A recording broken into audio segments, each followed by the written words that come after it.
여정이는 이 뒤에 수업 없습니다. 의미를 몰라서 눈만 깜빡깜빡거리고 있어요. 아시는 분들은 방금 표정, 이래. 표정, 우리가 그 시험 기간에 상당히 널널한 학원이거든. 어, 시험 기간에 좀 학원 다닐만 하다. 애들이 이렇게 이야기를 하고, 이제, 그렇다. 해보면 안다. 제목,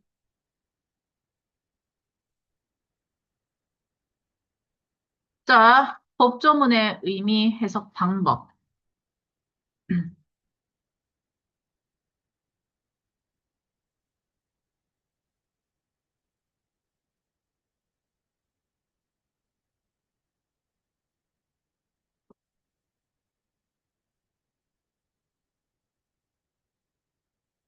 나는 제목이 보증 계약에 관한 규범.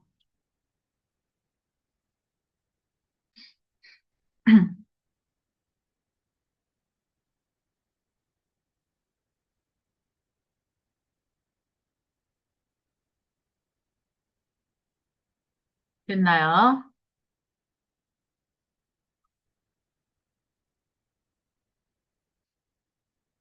다음 1문단. 법조문으로 구성된 법규범인 성문법의 의미를 파악하는 것을 법 해석이라고 한다. 자, 법조문으로 구성된 법규범이 성문법이고, 그런 성문법의 의미를 파악하는 것은 법 해석인 거죠.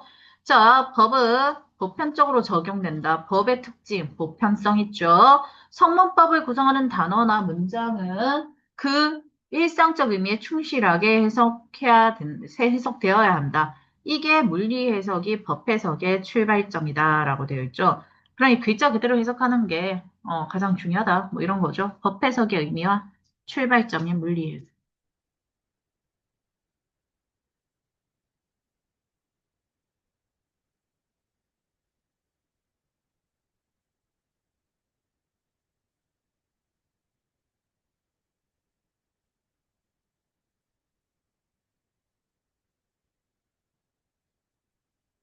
이 문단 물리 해석으로 그 내용을 제대로 파악하기 어려우면 맥락을 고려해서 의미를 파악하는 체계적 해석.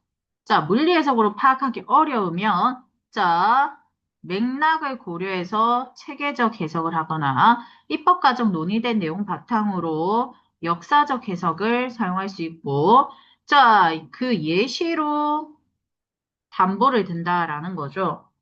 담보는 맡아서 보증함이라는 뜻이고요. 사전적 의미로. 자, 그래서 구조물의 안전을 담보하기 위한 검사를 예로 듭니다. 근데 그 성문법 조문에서는 다른 의미로 담보를 해석하기도 한다는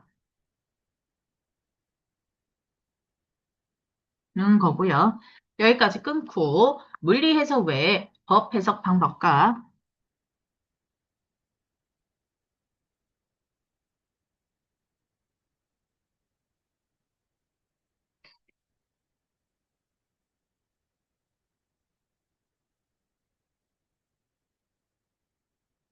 담보의 다양한 의미.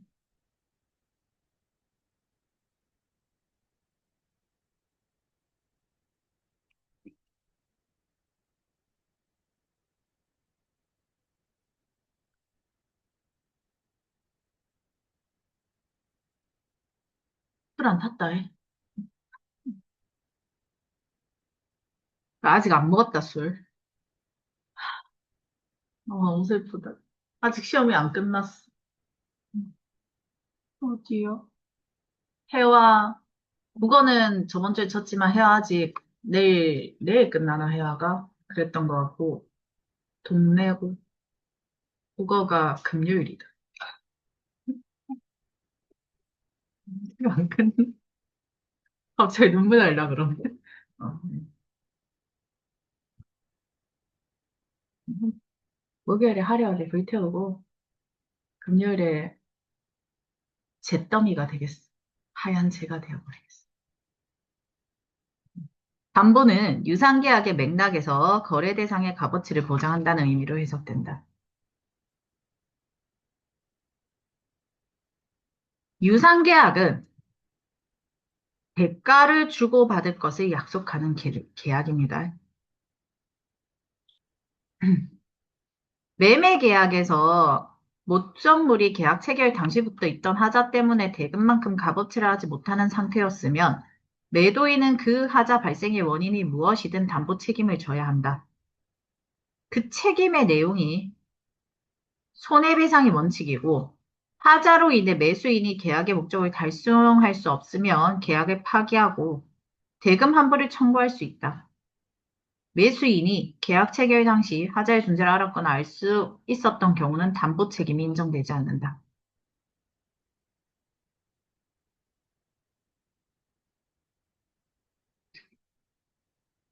여기까지 끊고, 자, 유상계약 맥락에서의 담보의 의미와 담보 책임.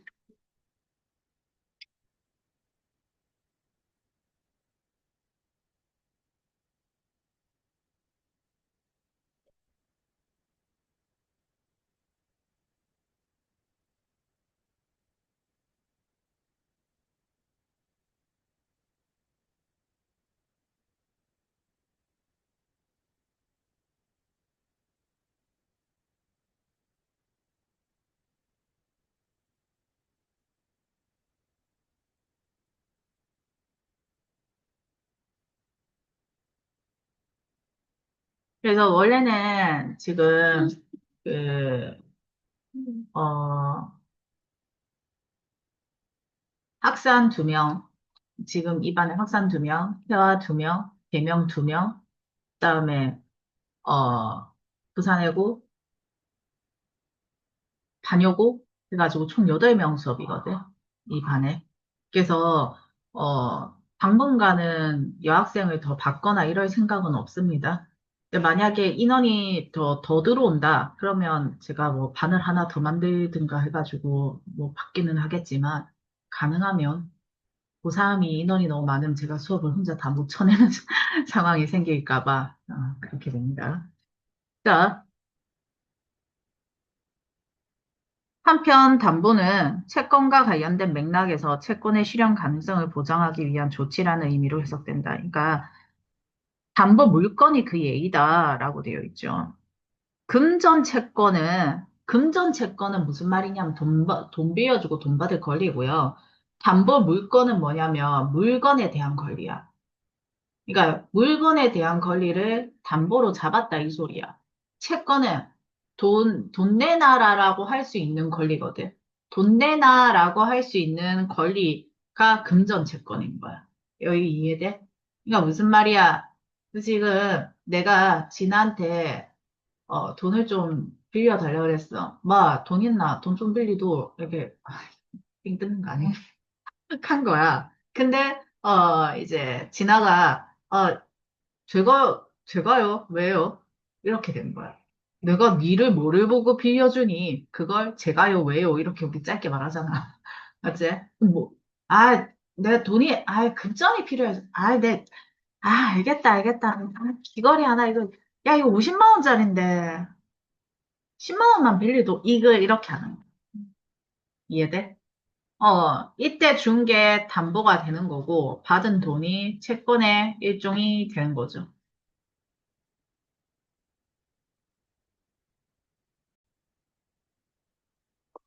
그래서 이제 채권자 돈 빌려준 사람, 채무자 돈 빌린 사람으로부터 돈을 받아야 실현되는데, 채무자가 돈을 지급하지 않으면 강제 집행 절차를 거쳐야 된다. 그게 부동산이면 경매로 배당받아서 금전채권이 실현된다. 경매 대금을 배당받을 금전채권자가 여럿이면 채권액에 비례해서 배당받아야 하는 것이 원칙. 근데 채권자 중 담보 물건을 가진 자는 경매 대금에서 채권에 먼저 배당받는다. 무슨 말이냐면 내가 아까 그 귀걸이를 이야기했잖아. 50만 원짜리 귀걸이를 주고 내가 10만 원을 그랬단 말이야. 진아가 안 되겠어서 그 50만 원짜리 귀걸이를 저번 경매에 올린 거야. 그냥 팔면은 그 불법이거든. 그렇게 받은 건 법원에 그거 서류 작성해가지고 법원 경매 올려야 돼. 법원 경매 올려서 나 10만 원 빌려줬으니 10만 원 하고 나머지 40은 법원에서 가지고 있다가 그 귀걸이 소유자한테 주든가 다른 사람들한테 이렇게 나눠줘야 되거든. 그러니까 예를 들어서 진아는 담보 물건 10만 원을 받았어. 아니 10만 원을 빌려주고 담보 물건을 받았어. 근데 민재는 나한테 40만 원을 빌려줬는데 담보를 못 받았어. 그 다음에 효정이도 나한테 10만 원을 빌려준 거야. 여기까지 이해돼? 그러면 누군가 한 명은 10만 원 손해를 봐야 되는 시스템이 돼버렸지. 근데 진아는 담보 물건을 가지고 있었잖아. 그러니까 진아는 뭐다? 10만 원을 다 가져갈 수 있어. 그러고 남은 얼마야? 40만 원을 비율로, 두 사람 비율로. 4대 1이잖아. 4대 1로 짜게 가지고 나눠 가지는 거. 이해됐어? 그러니까 돈 빌려줄 땐 담보 무조건 설정하셔야 됩니다. 이제 우리 2학년 때인가 했던 거 기억나지? 이제 여기서 얘들아, 그게 있지. 여기서 선생님 그럼 다 담보, 그러니까 전부 다 담보를 가지고 담보를 저당 잡아가지고 빌려줬으면 어떻게 이제 선순위 건자, 후순위 건자 이게 나오기 시작한다라고 이야기했었지. 기억나? 우리 전세 뭐 이런 거 할 때 했었는데. 알겠습니다. 그거 할 때 또 설명해 드릴게요. 자, 여기까지 끊고 채권 관련 맥락에서의 담보 의미와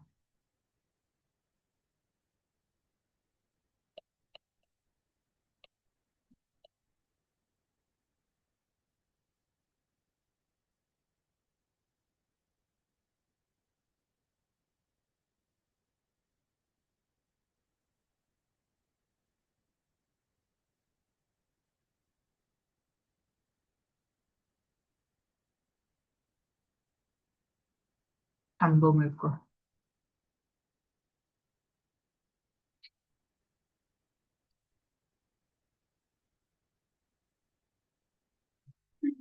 됐나요? 자, 1문단. 보증이란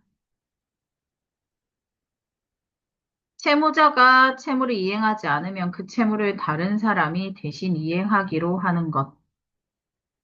그게 보증이죠. 원래 채무자를 주채무자 대신 채무를 이행하는 사람을 보증인이라고 하고, 주채무자가 부담하는 채무를 주채무, 보증인이 부담하는 채무를 보증채무라고 합니다. 너희들 그 말 들어봤나? 보증은 부모 자식 간에도 져주는 거 아니다. 그거거든. 보증은 담보 기능을 수행하기 때문에 주채무가 소멸되면 보증채무도 소멸됩니다. 보증이 성립하려면 채권자와 보증인의 당사자로 하는 보증계약이 필요하고요. 보증계약은 보증인에게만 채무를 발생시키기 때문에 유상계약이 아니다.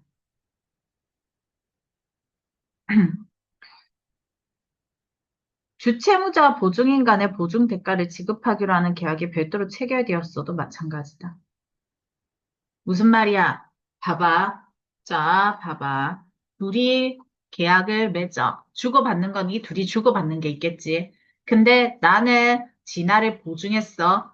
그러면, 나는 진아를 보증했기 때문에 주고받는 건 둘이 주고받는 거고 나는 보증인일 뿐이었는데 진아가 사라지면 나는 돈을 줄 상황만 남은 거야. 얘한테 내가 뭐 받을 건 없는 거야. 그 말을 이렇게 하는 거야. 이해됐지? 어, 납득했어? 응. 여기까지 끊고 보증의 정의와 법적 성격.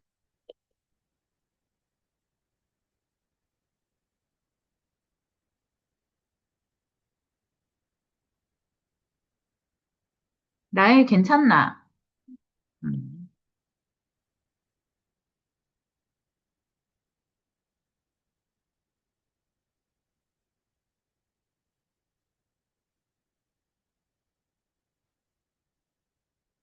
음. 자, 이 문단 보증계약에 대해서 보증인의 보호를 위해서 법적 규제가 적용된다. 민법에 의하면 보증계약을 할 때 일반적 계약과 달리 계약서가 작성되어야 하고 보증인의 서명이나 기명 날인이 있어야 하고 이를 위반한 보증계약은 무효지만 보증 채무가 이행되었으면 보증인이 그 무효를 주장할 수 없다. 주채무가 주채무자의 사업과 무관한 금전 채무고 보증인이 대가 없이 주채무에 대해서 오히려 보증계약을 한 경우 자, 보증인 보호를 위한 특별법에 의한 보호도 제공됩니다. 보증기간이 명시되지 않은 경우 보증기간은 3년이라는 거죠. 평생 보증할 수는 없는 거잖아. 보증인의 보호를 위한 민법과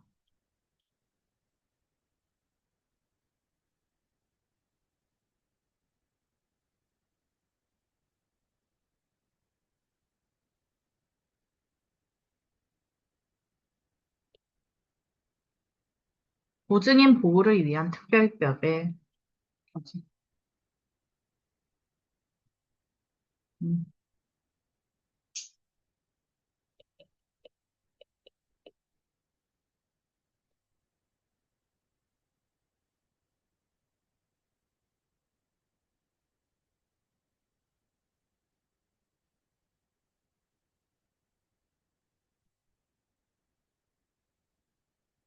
채권자가 주채무자에게 주채무 이행을 청구하지 않고 곧바로 보증인에게만 보증채무 이행을 청구한 경우 보증인은 주채무자가 강제집행 대상 재산을 보유하고 있음을 채권자에게 증명하여 보증채무 이행을 거절할 수 있는 권리가 있다.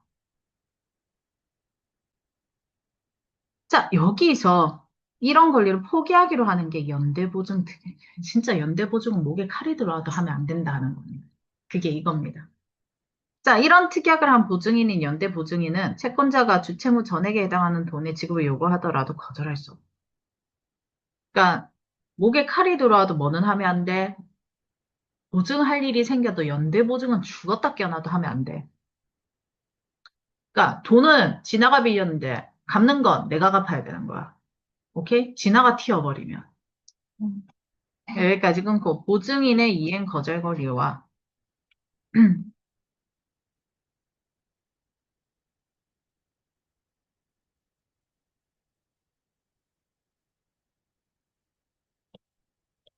연대 보증 특약.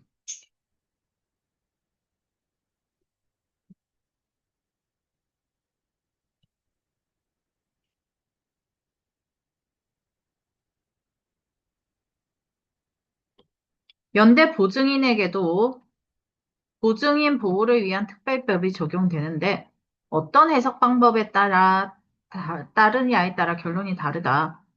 자, 법률 제2조가 적용 대상인 보증계약을 주채무자가 금전채무를 이행하지 않는 경우 채무를 보증인이 이행하기로 하는 계약이라고 규정하고 있으나 입법 과정에서 입법 과정에서 연대 보증인 보호의 필요성이 강조되었기 때문이 되는 겁니다. 여기까지 끊고 연대 보증인에 대한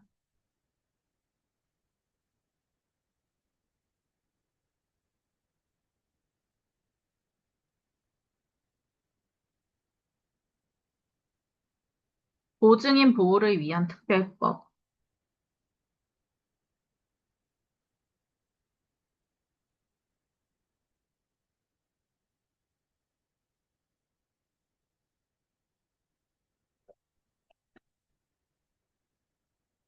적용 여부와 법 해석의 문제.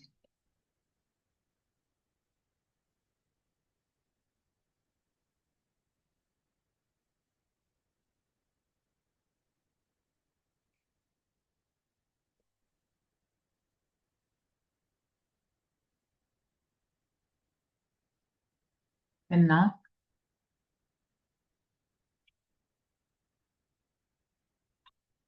나영아, 손목이가 왜? 아, 그것도 미술 때문이지. 미술하면 둘 중에 하나다. 손목 아니면 어깨. 괜찮아야 될 텐데. 응?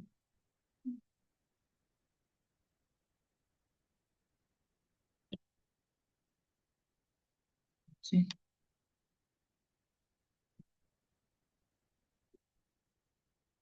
필기할 거니까 준비하세요. 근데 뭔지 알죠?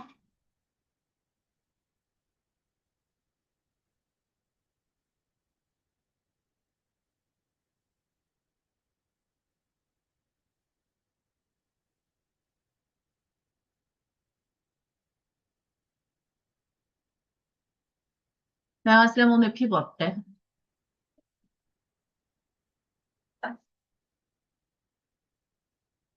되게 로봇처럼 대답한다.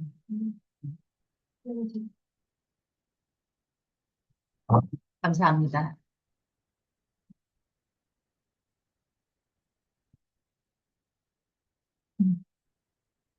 네 문단. 자, 법 해석. 성문법의 의미 파악.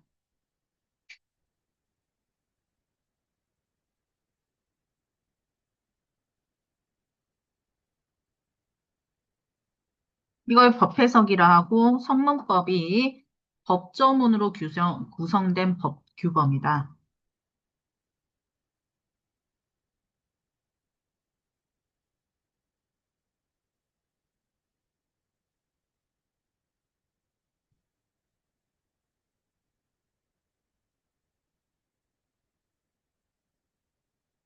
자, 법은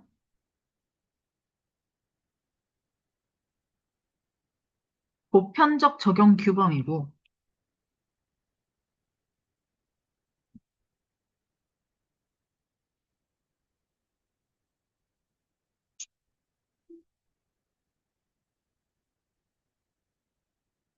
그래서, 성문법은 보편적 적용 규범이기 때문에, 자, 뭘 해야 된다? 자, 어, 구성하는 단어나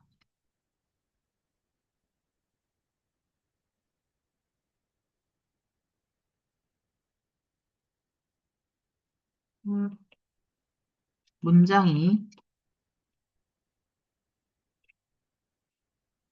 필상적 의미에 충실해야 된다.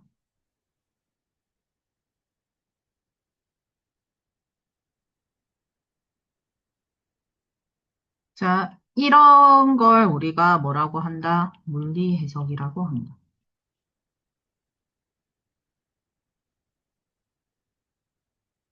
근데 이 문단에서 어, 물리 해석으로 내용을 파악하기 힘들다면,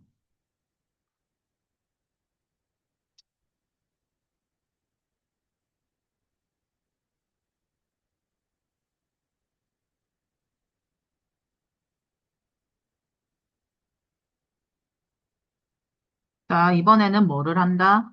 맥락을 고려한다. 이렇게 맥락을 고려하는 거 우리가 뭐라고 한다? 체계적 해석이라고 합니다.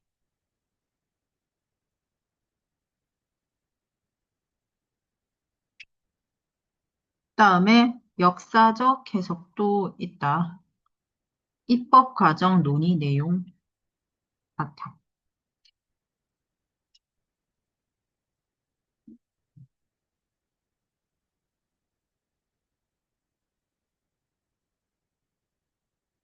케이스는 역사적 해석이다.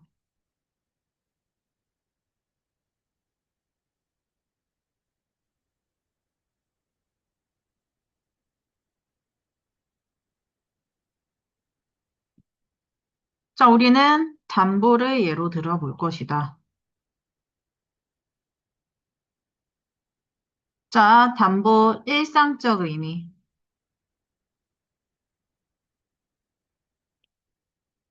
맡아서 보증함.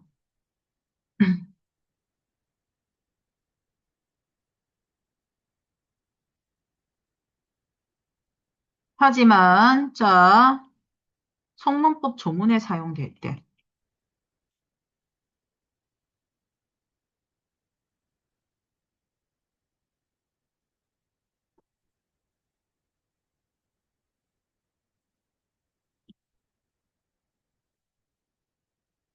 맥락 고려해서 다른 의미로 해석한다.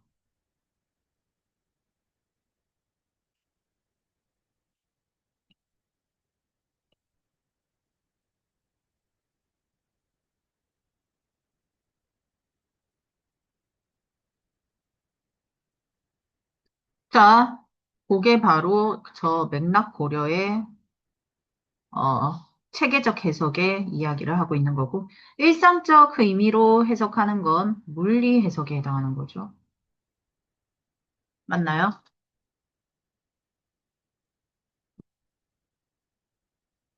자, 3문단.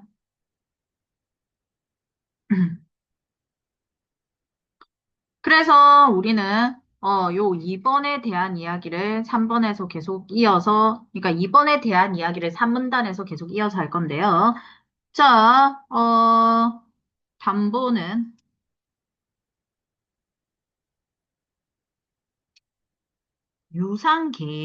유상계약의 맥락.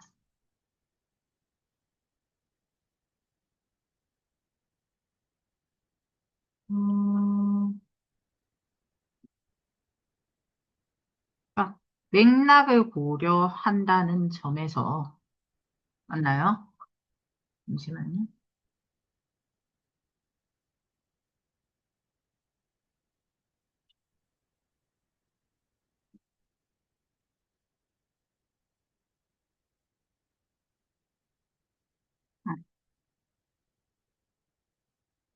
대상의 값어치를 보장한다는 의미로 해서.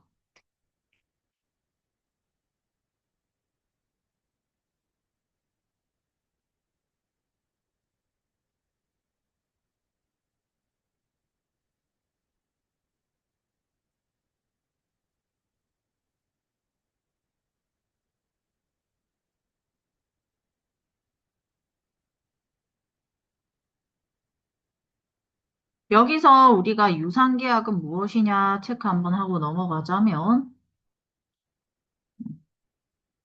유상계약은, 자, 대가를 주고받을 것을 약속하는 계약.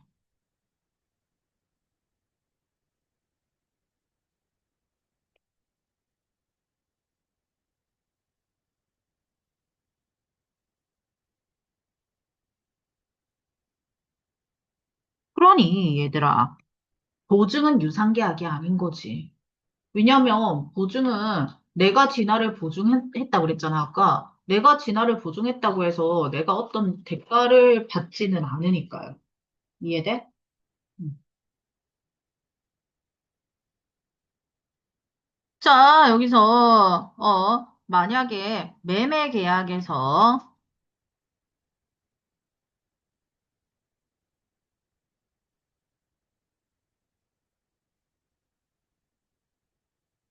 목적물이 계약 체결 당시부터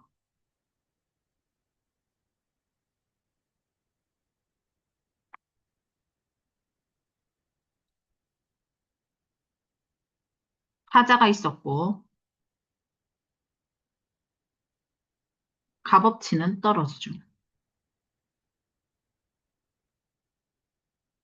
봐봐, 값어치를 보장한다는 의미로 담보를 해석하는데, 값어치가 떨어진다면 얘는 담보의 역할을 하지 못하는 목적물이 되는 거야. 이해돼? 음. 그러니까 얘들아, 우리가 글을 읽을 때, 특히 비문학 지문 같은 경우는 수능에서 비문학 지문은 글자만 냅다 읽어가지고 일치 문제를 하는 건 더 이상 나오지 않아. 연결 관계를 계속시켜야 돼. 갈수록, 문장과 문장, 문단과 문단 사이에 의미 연결을 잘 시키는 놈들이 1등급을 받고 있어. 갈수록. 오케이? 예전에는 그냥 단순하게 일치 문제만 빠르게 찾아내고 빨리 읽고 정확도가 조금 떨어지더라도 속도 빠른 놈들이 성적이 상당히 잘 나왔는데 지금은 속도가 빠르다고 성적이 나오는 시대가 아니야, 얘들아. 속도는 당연히 빠르고 속도도 빠르고 정확도도 높아야 돼. 둘 중 하나라도 잡아가야 돼. 그래서 일단 저는 정확도 먼저 잡고 나서 속도로 가자라는 타입이라서 그렇게 가는 거고요. 속도 먼저 잡고 싶으신 분들은 저랑 못합니다. 속도 먼저 잡는 순간 정확도 떨어지기 때문에 난 그거를 못 보거든. 정확도 잡아놓고 정확도를 유지시키면서 속도를 높여야지. 속도를 높여놓은 상태에서 정확도 잡겠다고 하는 순간 속도 떨어지면서 정확도가 올라가. 글을 정확하게 읽는 연습이 안 돼 있는 거야. 훑어 읽고 대충 읽는 습관 들면 안 돼. 정확하게 먼저 읽을 줄 알고, 그러고 나서 뭐를 해야 돼? 속도를 높이는 거야. 알겠지?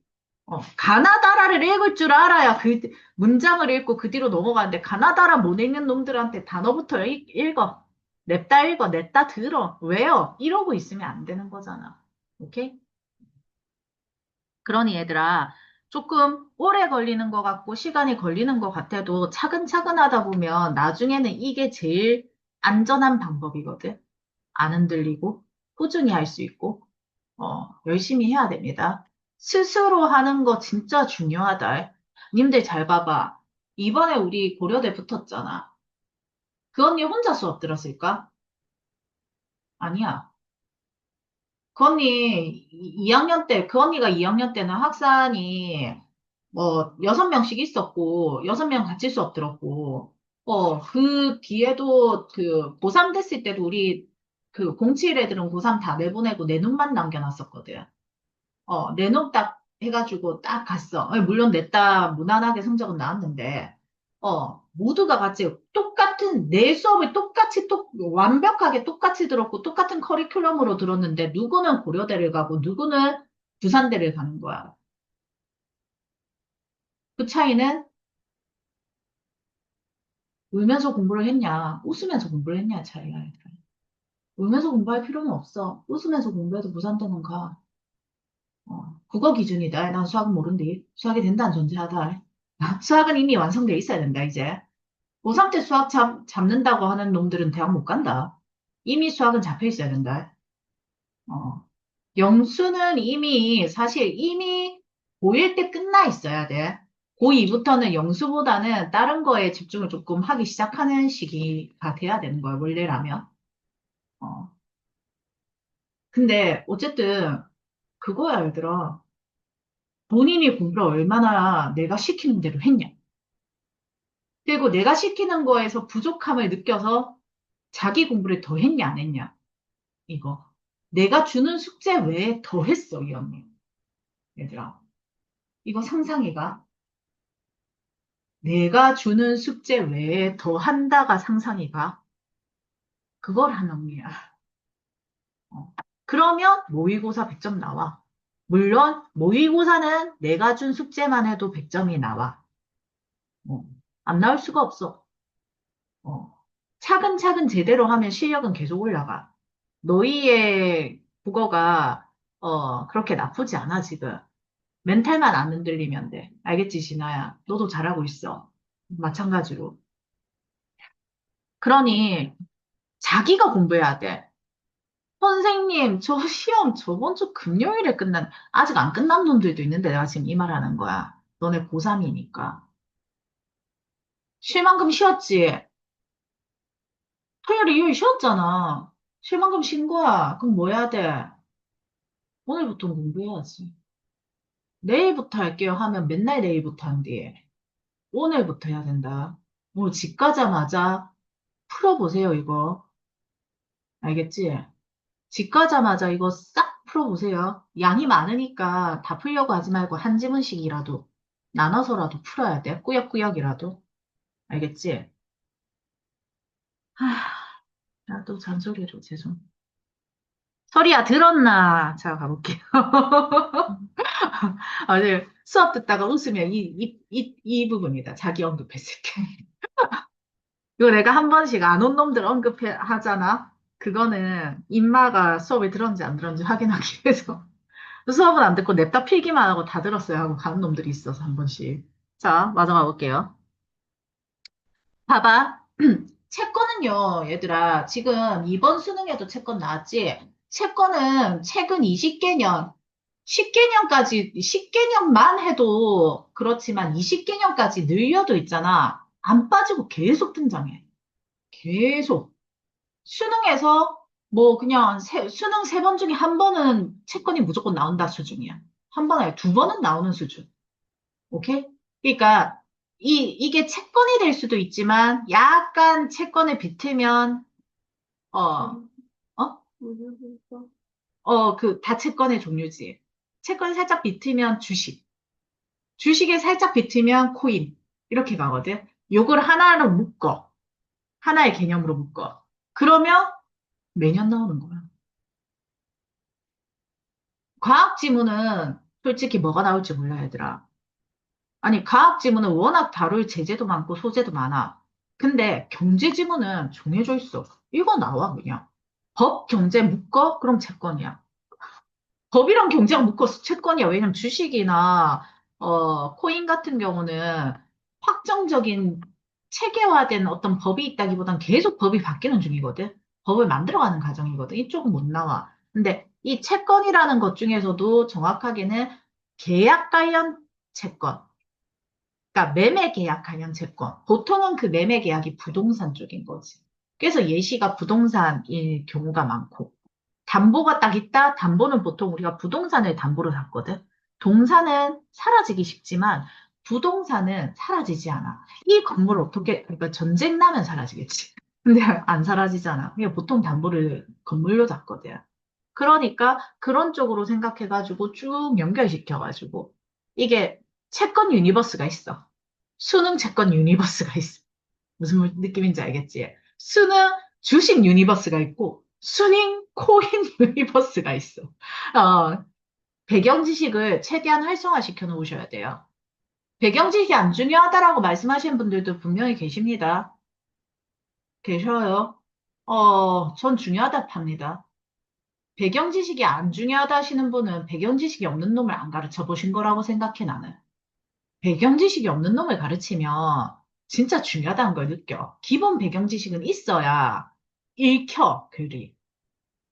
적어도 글자를 제대로 그 의미를 제대로 이해하면서 하려면 기본 배경 지식은 있어야 돼, 얘들아. 그러니까 우리가 지금 적어도 1학기 끝날 때까지 너희가 접하는 모든 독서 지문은 내 배경 지식을 업그레이드 시킨다라고 생각하고 하세요. 그 안에서 수능에 나오는 어떤 소재가 분명히 등장을 합니다. 그리고 그게 등장을 했을 때 나의 기본 배경 지식이 업그레이드 되어 있으면 굉장히 멘탈적으로 수월한데, 멘탈적으로 수월한데 내가 전혀 몰라. 전혀 모르는 거, 처음 보는 거, 누구, 대면 이거 이거 뭐고, 깨 나오는 거, 23년 수능, 22년 시행, 23년 수능에 깨 나오는 거, 뭐, 체질량 지수 계산, 뭐, 이런 거 있었거든. 야, 그, 듣도 보도 못한 거, 누구, 냅다 던지는데, 심지어 문제에서 로그를 해야 되는 그런 문제였어. 그러면, 그걸 처음 보는데, 너희가 어떻게 그걸 하겠어? 근데, 그 전에 이미 그런 수학적인 영역을 적용하는 문제들이 꽤 있었단 말이야. 그러면 그거를 풀어본 놈들은, 이런 경우는 로고 생각해야 되는 거 아닌가? 이렇게 생각이 접근이 가능해. 알겠지? 배경 지식이 중요한 건 그 배경 지식을 외워가지고 냅다 풀어라가 아니라 내가 아는 걸 가지고 적용시켜가지고 문제 해결 방법의 실마리를 찾아야 되기 때문에 배경 지식이 중요한 거야. 답은 얘들아, 지식이 없어도 된다라고 헛소리 하는 사람들이 있거든. 갈수록 지식은 더 중요할 거야. AI에게 AI가 있어서 지식은 없어도 돼. 사람은 기억하지 않아도 돼. 라고 이야기를 하는데 개소리야. 사람이 기억을 하지 않고 사람이 아는 것이 없으면 AI에게 질문은 그 누구도 할 수 없어. 질문하는 힘을 기르기 위해서는 인문사회 지식이 상당히 중요하게 될 거야. 과학 지식도 마찬가지지만. 그러니까 배경 지식을 최대한 키워놓는 연습, 그리고 그 배경 지식을 너희가 가지고 있는지 아닌지에 대한 질문이 국어에서 상당히 많이 나오는 방향으로 가고 있어요, 지금. 트렌드가 그래. 그러니까 공부할 때, 이제부터 공부를 할 때 공부 방향을 이렇게 잡고 내가 보는 지문에 있는 이 지식 내가 가져간다 생각하고 가셔야 되는 겁니다. 알겠지? 대충 훑어보고, 그냥 대충대충 풀어야지. 이거 아니고. 선생님, 저 근데 선생님 주는 숙제가 너무 많아서 제가 이걸 정확하게 지문 분석을 할 수가 없어요. 그럼 저한테 당당하게 저 이렇게 할 건데 숙제 줄여주세요라고 말씀을 하세요. 근데 그 뭐, 이렇게 할 건데 예시도 없는데 선생님 숙제 줄여주세요. 이건 안 통합니다. 아시죠? 갈게요, 어쨌든. 자, 그래서 얘들아, 이제 지금 매매 계약까지 왔어. 지금 이거 수특으로 시험 친 용인고들은 이거 보면서, 이거 저희 배운 거잖아요. 이야기하고 있을 거야. 그러니까 수특으로 진도를 나가셔야 돼요. 적어도 학교 수업 듣고 내 수업 듣고 인강 한 번 돌리고 세 번은 돌리셔야 님들이 기억을 하십니다. 오케이? 시험 공부처럼 할 거 아니잖아. 맞지? 학교 수업 대충 대충이라도 흘려들어. 학교 수업 잘 들어야 돼, 얘들아. 특히 학생 잘 들어라. 대명 알아서 잘해라. 음. 그래서 그냥 특정 학교를 언급하면 안 되는데, 자녀도 알아서 잘해라. 자녀 대명 알아서 잘하고, 학생 부사내고 해와 이런 학교들은 학교 수업 단디 들어라. 차별이 아니고, 이, 쌓인 어떤 결과물이라는 게 있잖아. 그래서 그런 거야. 자, 그리고 내 수업은 진짜 죽었다고 생각하고 들어야 돼. 내 농담까지 기억해야 돼. 농담을 트리거 삼아서 수업이 기억나야 돼. 알겠지? 제가 이상한 막 아재 개그 치잖아요. 그럼 너무 싫어서 기억이 나거든. 웃지 마. 싫지 않아요라고 해야지, 왜 웃어. 그렇게라도 해야 돼. 알겠지? 그리고 미리 말하는데 2월에 너네 수능 나오면 2월은 필기가 상당히 많을 거예요. 2월은 필기가 진짜 많아. 근데 갈수록 필기가 줄어. 왜냐면 너네 2월에 한 거 11월에 보면 기억이 안 나. 그러니까 최대한 다 적어놔야 돼. 근데 갈수록 너희 기억이 살아있거든? 그래서 갈수록 중요한 것만 적고 나중엔 필기가 거의 없어. 그거 내가 하는 수업 내가 적는 거 다 언제 보라고 적냐면 내가 종강하고 난 다음에 11월 1일부터 제가 보통 30일쯤 종강하거든요. 30일 되기 전에 마지막 수업이 종강이야, 그냥 수업 있는 날이. 그러면 11월 1일부터 님들이 수능 치기 전날까지 필기한 거 위주로 세 번 읽어보셔야 돼요. 수특하고 그러니까 수능 특강 문화, 수능 특강 독서, 수능 특강 엄매, 그 다음에 화작하신 분은 화작 읽어보셔야겠죠. 그렇게 세 번 읽어보시고 수능 완성까지 읽어보셔야 돼요. 총 네 권이죠. 그러니까 이 네 권 아마 총 책 네 권인데 책 네 권은 우리가 아마 한 9월 말쯤에는 끝나. 9월 말쯤에는 수능 완성까지 다 끝내거든, 제가. 수능 완성까지 끝내고 나면 님들은 그때부터 뭐 하냐. 여태까지 나왔던 기출 중에서 나올 법한 주요 지문 주제 엮어가지고 감 키우기 정도 진행이 합니다. 마지막 한 달 동안. 그러면서 1학년, 2학년들이 당해 연도에 친 모의고사 보셔야 돼요. 너네가 친 거. 그거 뭐게? 테스트야. 고3 수능 이렇게 내도 될까?의 테스트야. 똑같은 작품이 나오기도 해요. 그래서 거기도 한번 돌려야 됩니다. 그러면 딱 끝나요. 커리큘럼 제가 다 이야기했어요, 지금. 자, 어쨌든, 죄송해요. 이 문단을 끝내고 해야 되는데, 3문단 중에 하고 있었네. 그래서, 값어치를 떨어뜨립니다. 매매 계약에서 값어치가 떨어졌다라고 이야기를 하죠. 자, 그러면 매도인은 담보 책임을 져야 됩니다. 이 케이스는. 자, 그럼 매도인은 뭐야, 얘들아? 매도인은 뭐 하는 사람 매도인이라고 해? 확실해? 그럼 사는 사람은? 매수. 그렇지. 주식해도 되겠네. 자,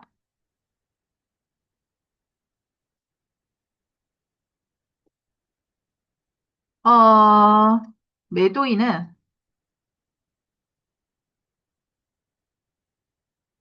담보 책임을 져야 된다.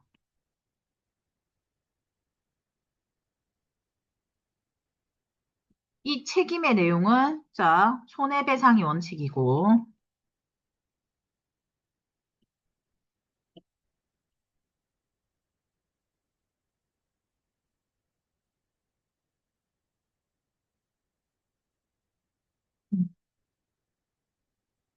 근데, 자, 매수인이 계약의 목적을 달성할 수 없으며,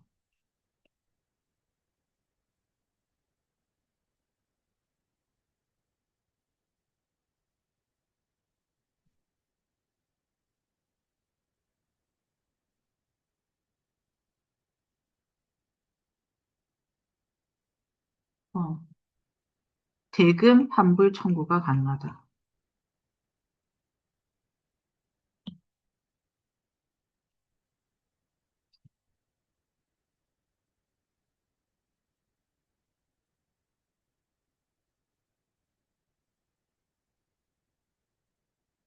음. 이 케이스는 계약을 파기하는 거죠.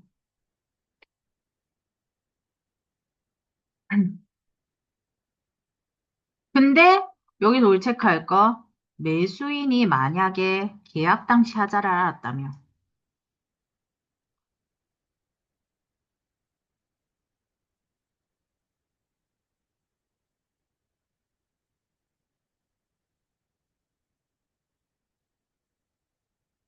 담보 책임 없다.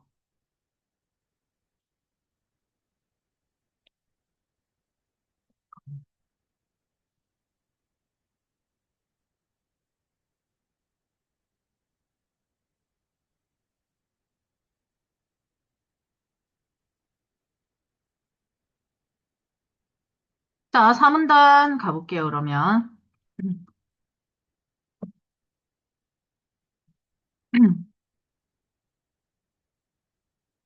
자, 이번에 3문단에서 담보는 또 어떻게 해석되냐? 담보의 해석이 다양하게 일어날 수 있음을 3, 4문단에서 이야기하고 있는 거 보이세요? 자, 4문단, 자, 3문단에서는 유상계약의 맥락이었어. 근데 이제 4문단에서는 채권과 관련된 맥락이죠.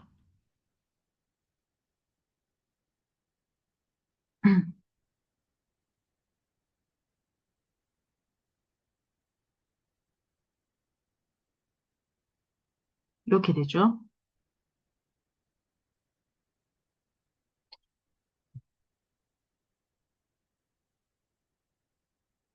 그래서 채권과 관련된 맥락에서 채권의 실현 가능성을 보장하기 위한 조치라는 의미로 해석이 된다는 거고. 잠시만요. 배터리가 다 돼서.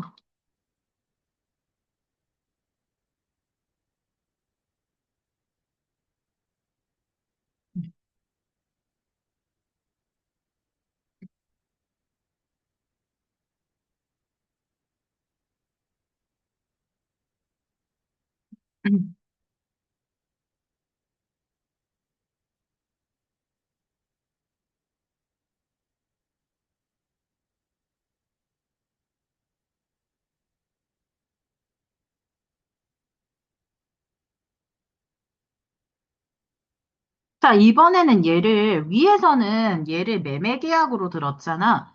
이번에는 얘를 담보 물건으로 드는 거야.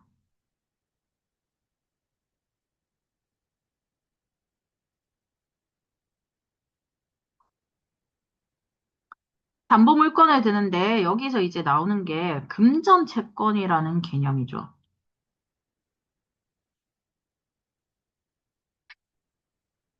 채권자가 채무자로부터 돈을 받아야 실현.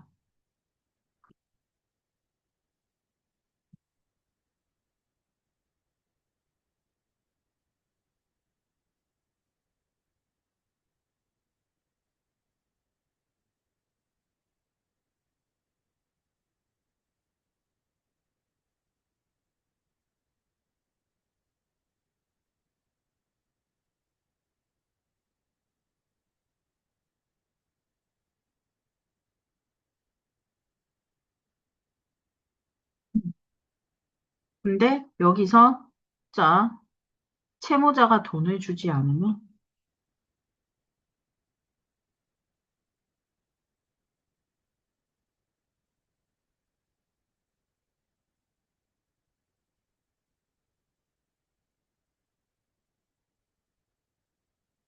강제 집행 절차를 거치게 됩니다. 옆에 강제 집행이라고 적어주세요. 강제 집행하면은 님들 뭐 떠올려 보시면 뭐 있냐면 빨간 딱지 붙이기 뭐 이런 거거든. 그러니까 부동산 기준으로 봤을 때 부동산은 경매물 올라오잖아. 부동산 경매를 할 때 경매 낙찰 받았잖아. 그러면 경매 낙찰 받은 집에 살고 있는 사람이 있을 거 아니야. 그 사람 나가야 되지. 그래야 내가 그 집을 팔든 내가 거기 들어가서 살든 어떻게 할 거잖아. 그러니까 그 사람한테 뭐를 해? 언제까지 퇴거 시기를 먼저 던져. 그래서 언제까지 나가주세요 이야기를 해. 그러니까 법적인 절차가 좀 있거든. 그렇게 다 했는데 이 사람이 안 나가. 그럼 이제 뭐 해? 그 동행인 두 명을 데리고 법원에 집행인을 데리고 나랑 동행인 두 명 데리고 그러니까 증인 두 명이지. 증인 두 명 데리고 촬영하면서 문 따고 들어가서 붙이고 나와. 빨간 딱지 같은 건 아닌데 경고장 같은 거 안에 들어가서 붙이고 나와. 어, 그러고도 안 되면 이제 그 물건을 빼는 과정이 있거든. 그러고도 그 사람이 안 나갈 수 있잖아. 아, 보통은 잘 안 나가. 그러면, 왜냐면 이 사람은 여기서 집을 빼면 갈 데가 없어. 돈도 없고. 집이 경매로 넘어갈 정도면 돈 없는 거거든. 그러니까 일단 최대한 버틴단 말이야. 그러면 어떻게 돼? 이제 이 법원에서 또 법원에 신청해서 법원 사람 나와가지고 이거 물건 다 빼. 그러면서 이제 한 500 듭니다. 그 과정에서. 물건 다 빼. 물건 뺀 거 어찌해야 돼? 버리면 돼, 안 돼? 안 돼. 그거 못 버려. 버리는 것도 돈이지만 못 버려. 이거 3개월 동안 뭐 해야 돼? 보관해야 돼. 이거 버리면, 남의 물건 내가 가져와가지고 버린 게 되기 때문에 다 물려내야 되거든. 그 사람 달라 그럼. 아, 진짜. 어이없지? 아, 네. 아니, 어떤 상황인지 알겠지? 그래서, 어, 강제 집행이 상당히 무서운 건데, 채무자가 돈을 지급하지 않는다? 그럼 강제 집행 절차를 거치는 거죠.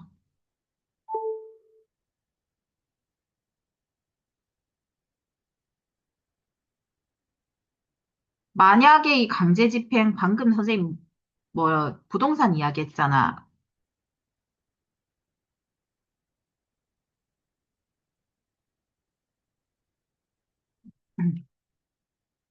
목적물이 부동산이면, 자, 내가 낙찰받은 사람이 아니고, 내가 돈을 받아야 되는 사람이야. 그러면 난 이 부동산을 팔아서 돈을 받는 거야. 오케이? 자, 그러면, 얘는 어떻게 되는 거야? 경매를 붙이고, 경매 대금을 배당받아야 돼. 내가 경매 대금 다 가져가는 거 아니야. 경매 대금을 배당받는 거야. 네.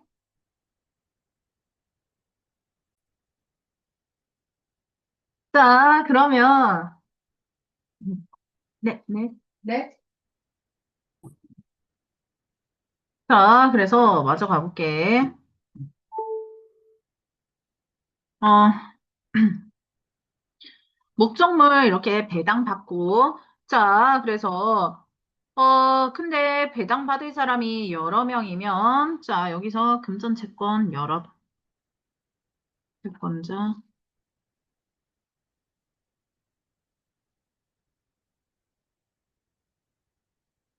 원칙은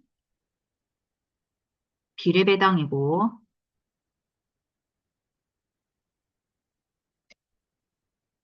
근데 담보물권 가진 자는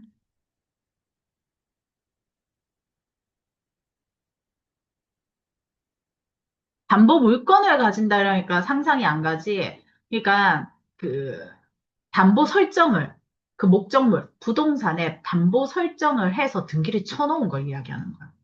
그걸 담보 물건 가진 자라고 표현하는 거야.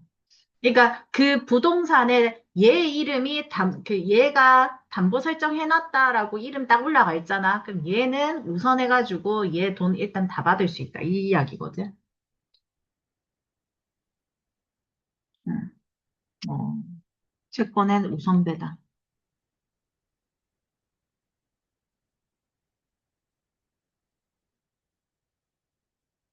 이렇게 되고요.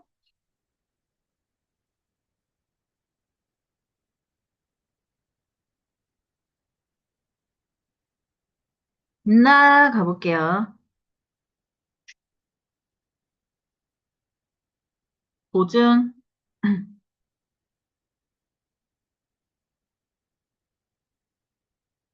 채무자가 채무를 이행하지 않으면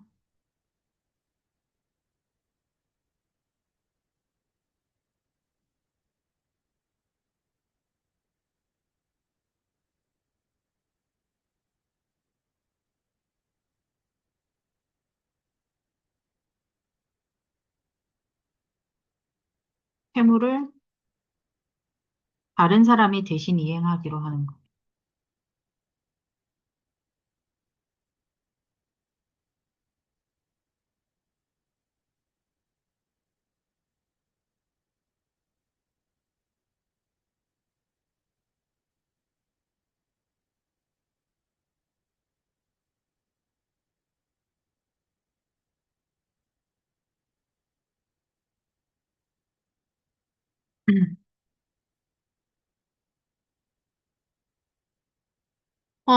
이때, 자, 주채무자는 원래의 채무자,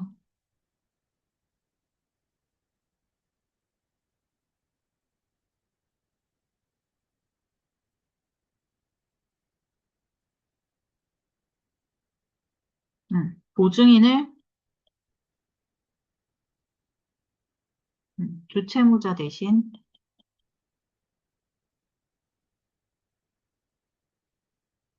채무를 이행하는 사람,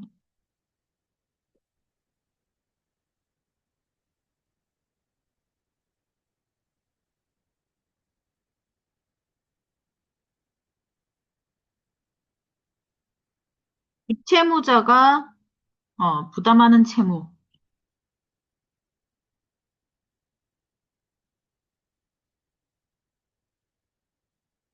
주채무,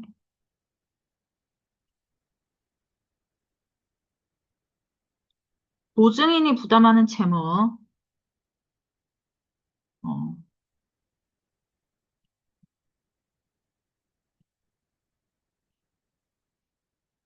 보증 채무.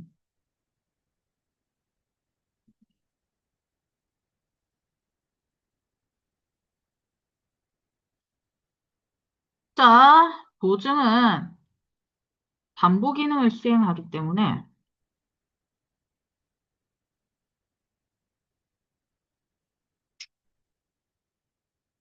따라서 주채무가 소멸되면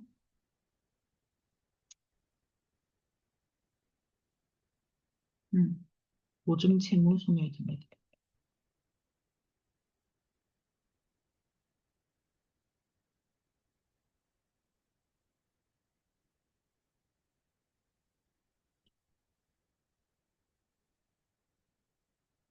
자, 그래서 성립하려면 보증 계약이 필요하다라는 거고요.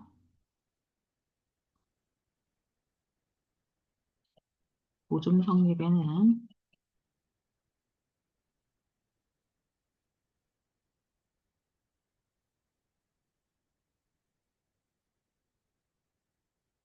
보증 계약이 필요하고 보증 계약의 당사자는 채권자와 보증인이다.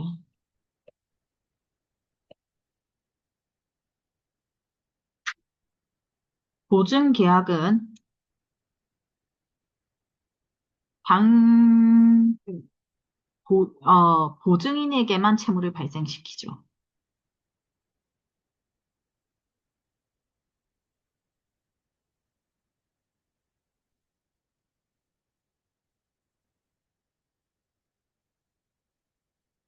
그러니까 유상계약 아니죠. 유상계약은 주고받는 건데, 받은 게 없잖아. 그러니까 유상계약은 아니고,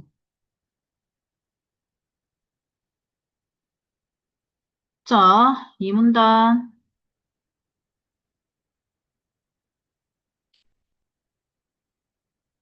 그렇다면 이 보증계약에서 보증인 보호를 위한 법적 규제가 있어야 되죠.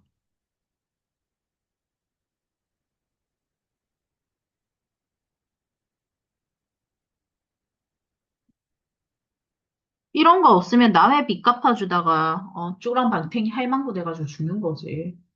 빚만 갚다가. 내 빚도 아니고 남의 빚인데. 야, 내 빚이고 내가 그 돈 만져라도 봤으면, 허무하지라도 않지. 만져보지도 못하고, 그러니까 돈 잃고 사람 잃고, 그냥 그 사람은 튄 거니까. 어, 그런 상황이거든. 그러니까 보증인 보호는 필요하잖아. 그죠? 자, 그럼 무엇이냐? 일단, 자, 법적 규제 첫 번째, 민법에서.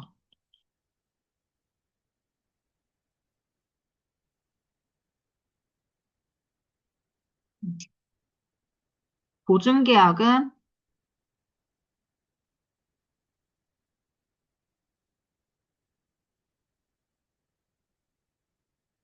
계약서 필수 작성.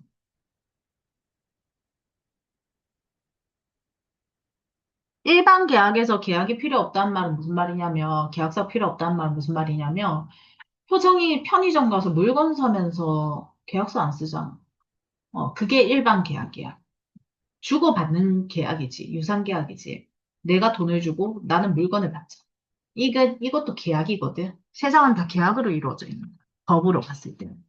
자, 근데 보증계약은 계약서를 필수적으로 작성해야 되고, 자, 이 계약서 안에 꼭 들어가야 되는 거, 자, 보증인의 서명이나 또는 기명 날인.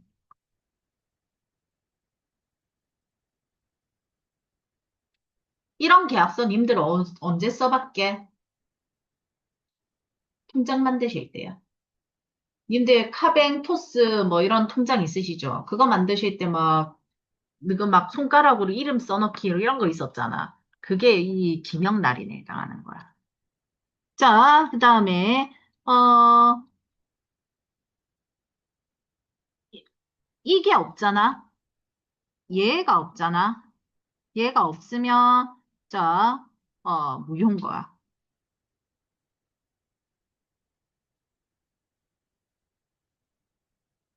계약서 없어도 무효. 계약서에 서명 없어도 무효. 자, 근데 보증 채무가 이행되었으면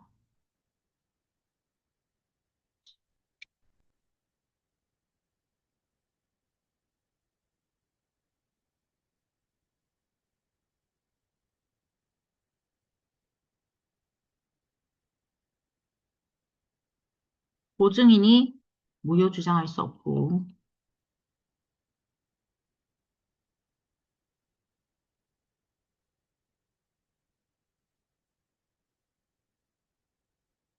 자, 두 번째, 보증인 보호를 위한 특별법도 있어.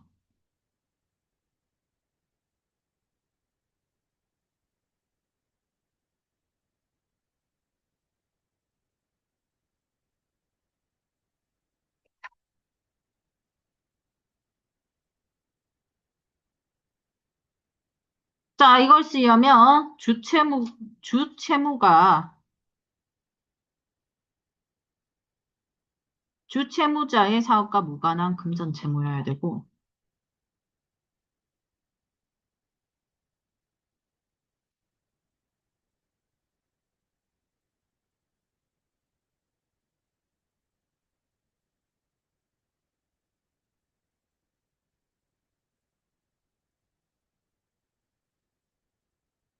보증인이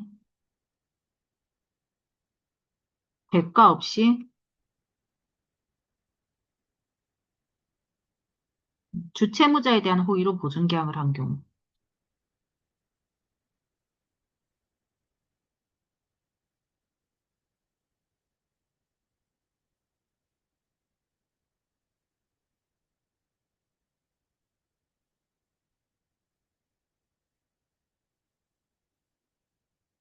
이 두 경우는 특별법에 들어갑니다.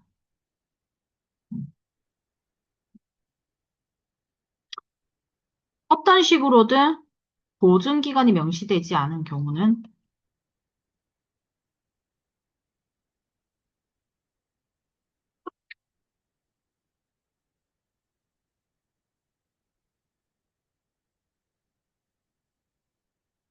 보증기간 3년이다.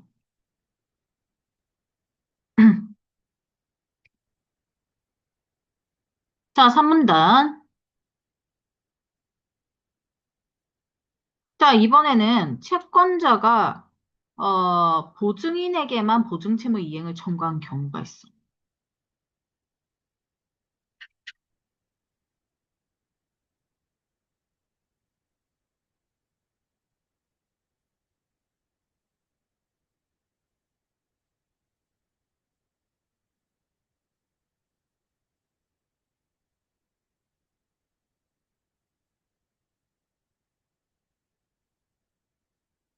그러면 보증인은 어떻게 해야 되냐는 것. 내가, 내가 진아 할머니야. 내가 돈이 좀 있어. 아이고, 아이고, 아이고, 아이고, 아이고 하고 있는데, 손녀가 와가지고, 할매, 이 도장 좀 찍어주이소. 한 거야. 그래서 내가, 무슨 힘이 있노? 어구, 지금도 내가 지나가 뭐라 그러면 힘이 없어요. 다 해야 돼요, 제가. 제가 입술 칠하라 그러면 입술 칠하고, 제가 꼭두각시거든요. 앞머리 자르지 말랬어. 좀 앞머리가 없어요, 지금. 이런 식의. 그러니까, 아이고, 찍어줄게. 아이고, 찍어준 거야. 눈도 안 보이는데. 예, 지나갔어. 근데 돈 빌려준 양아치 새끼가 하나 있어.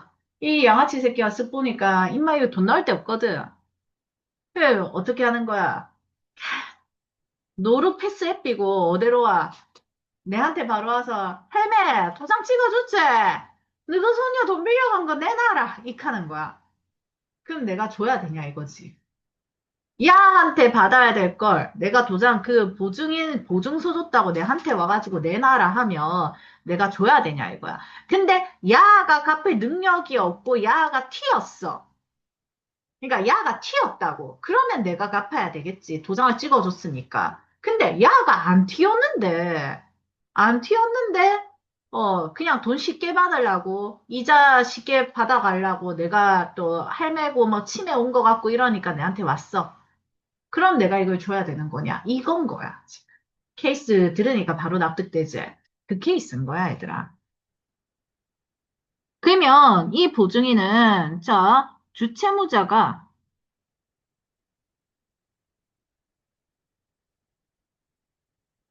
강제집행 대상 재산 보유.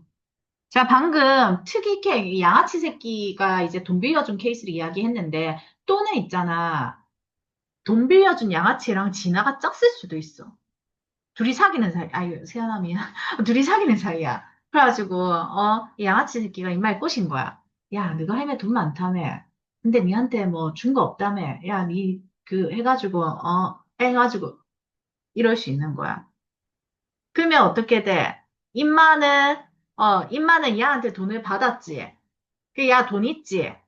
그 다음에 내한테 돈 받아가지. 그러니까, 뭐, 3억을 빌렸으면 내한테서 3억을 그대로 가져가서 둘이서 꽁냥꽁냥 그냥 들고 튀려고. 그렇게 했던 거야.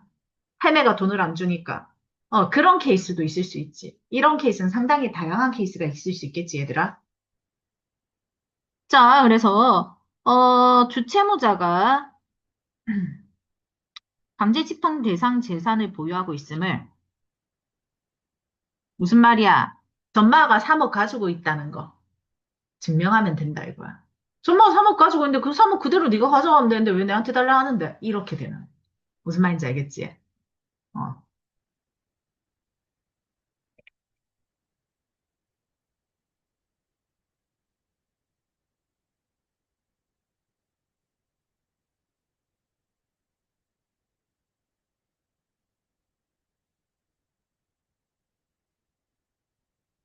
채권자에게 증명하여 보증채무 이행을 거절할 수 있는 권리.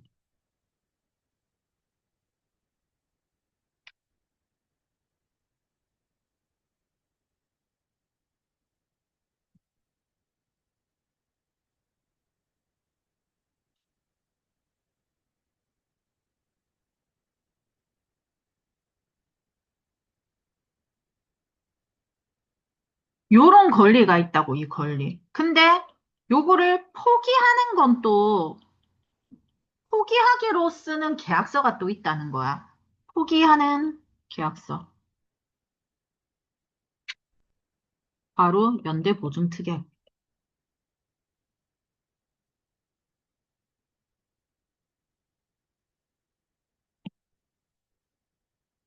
아, 왜 안 지어지는데?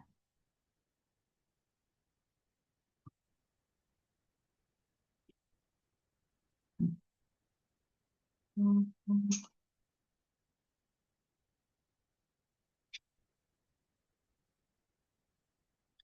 요 케이스는, 채권자가 보증인에게 보증채무 이행을 청구했는데 연대보증특약에 들어있었어.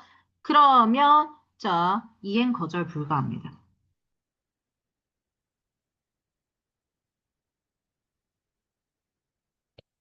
그러니까 여기서는 이행을 거절할 수 있다 그랬잖아. 맞지? 근데 여기서는 이제 이행 거절 불가합니다. 그러니까 연대보증특약 들면 안 된다. 이거고. 사문단.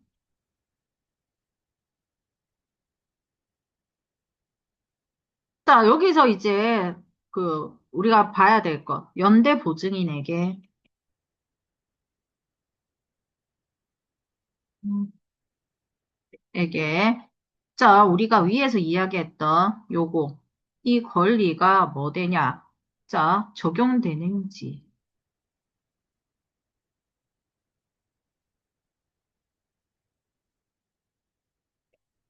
하는데, 자, 요거는 해석 방법에 따라 다르다.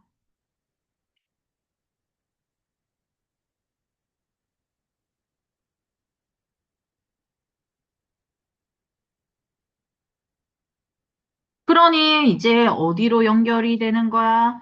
자, 이 해석 방법에 따라 다름이라는 말에서 우리는 어디로 넘어가? 자, 이거 어디 가나? 여기 이 부분으로 넘어가. 이렇게 연결지어지는 거지. 우리 초반에 이야기를 했었잖아. 그치? 그러니까 어떤 해석 방법에 따냐? 다르다. 자, 위 법률에서는 적용 대상이, 자, 여기서 위에서는 적용 대상이 주채무자가 금전채무를 이행하지 않는 경우 보증인이 이행하기로 하는 계약이라고 규정하고 있으나 입법 과정에서 자, 이번에 지금 이야기하고 있는 거 체크해 볼게.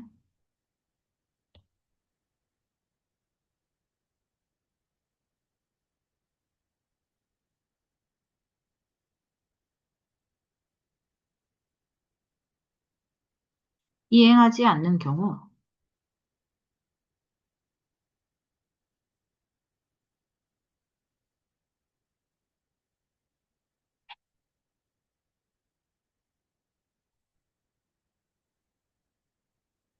좀 맛이 가가지고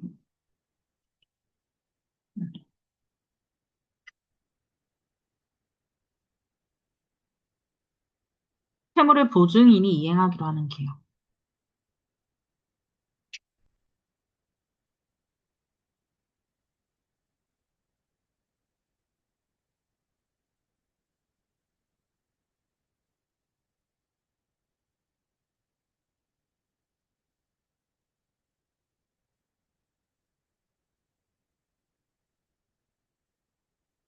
자, 요거는 요 부분, 이 역사적 해석에 해당해서 연결시켜서 자, 입법 과정에서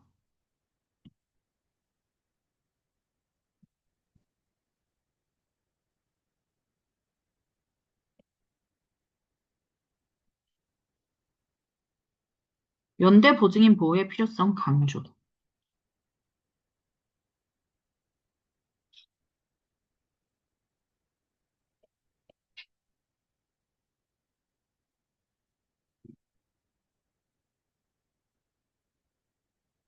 되는 거지.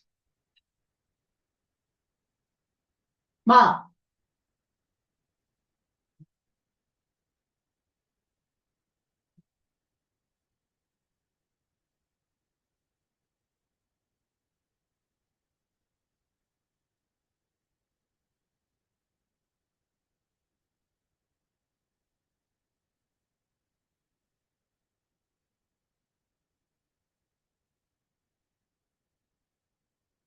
됐나요?